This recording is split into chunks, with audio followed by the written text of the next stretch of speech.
Answers in Genesis. Genesis does not mention the creation of angels. Does that mean that they weren't created and are eternal like God? If angels are eternal, just like God, then Lucifer may have had a leg to stand on when desiring praise, but since Scripture is clear that angels are a part of the created order, we are going to have to dig into Scripture today to find out exactly when God created angels. This series is Answers in Genesis. It is designed to identify the created order of the universe. And the problem with today's topic is that the Genesis account does not mention angels.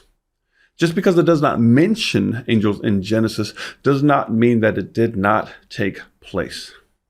We have to look to other places in Scripture to fill in the gaps that the Genesis account did not give us. Let's start with logical deduction.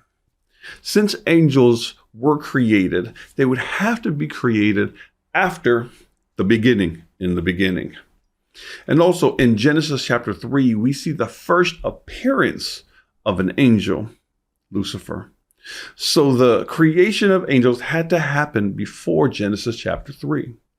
Also, since God rested from all creative work after day 6, it would have to also be prior to the close of day 6. In the book of Job, Job also says that the sons of God, angels, were singing during the time of the foundations of the earth were being laid. And that took place on day 1. So logically, I would have to conclude that the angels had to be created in the early part of day 1. Now that we have that out of the way, it just creates a bigger question. When did Lucifer fall and when did the other angels fall? The fall had to have happened after creation. They had to be here in order to fall. So it had to happen after the early part of day 1.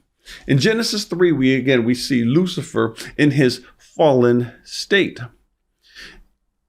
So it had to happen sometime before Genesis 3. Other than that, we do not have any information of when the fall took place. So I would have to say it happened somewhere between the early day 1 and somewhere before Genesis 3. If we make any further declaration, we would have to base it on evidence that we could not substantiate. Bonus question. Where did Adam's sons get their wives? Dum, dum, dum. First possibility, did God create more people? The concept or implication of God resting on the seventh day alludes to him being finished and completed with creation. With that understanding of the seventh day, it would not have been possible for God to create more after day 6. If you say that God created more besides Adam and Eve on day 6, the Bible doesn't mention that at all. So you would have to be assuming that without any evidence to support that stance. Also, Adam's sin was passed down through his procreation. Adam's sin nature was passed down through to the rest of humanity through childbirth. If God created other people, the sin nature would not have been passed down to them because it did not come through Adam's seed. You could also argue that God only created women, more women for Adam, and Adam procreated with those women. But again, you would be making assumptions without evidence to prove it. At the same moment, conveying that God was okay with polygamy. When Genesis clearly states that a man should leave his father and mother and cleave to his wife, singular, and the two shall become one flesh. By saying that God created more women for Adam to procreate with, you are saying that Adam had multiple wives? And if God created it that way, then he would have to be okay with polygamy? But there's nothing in Scripture that would support that stance. Actually, Scripture refutes that stance and says the exact opposite. Although you see polygamy mentioned in Scripture, Scripture also specifically identifies marriage solely between one male and one female. In Genesis and throughout the Scripture, you will see Scriptures describe polygamy, but you will never see Scripture prescribe that that is what God has designed. If God did not create more than Adam and Eve, the only other option is that the sons of Adam and Eve married their sisters.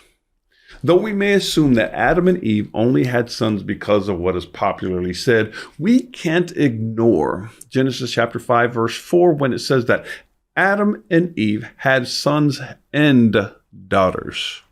Yes, I understand. Also, we in Western culture and society look down on this and we see the medical implications with the deformities and such.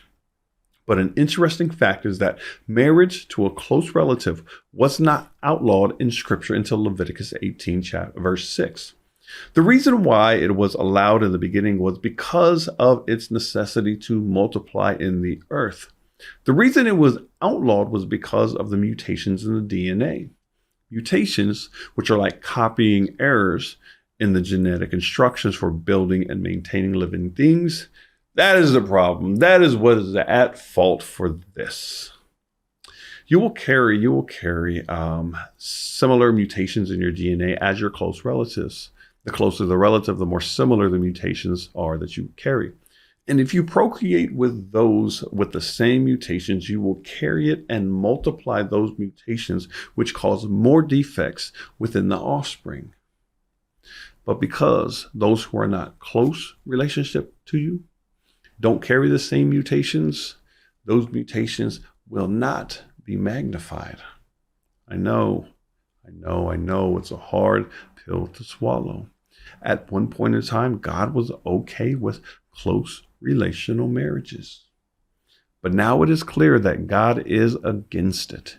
And this also is a fact that the Bible got right well before science discovered it. And I hope you enjoyed this episode of Justified by Score. And if you have any other questions or disagree with me, I'm pretty sure I will find you in the comments. And I look forward to hearing from you.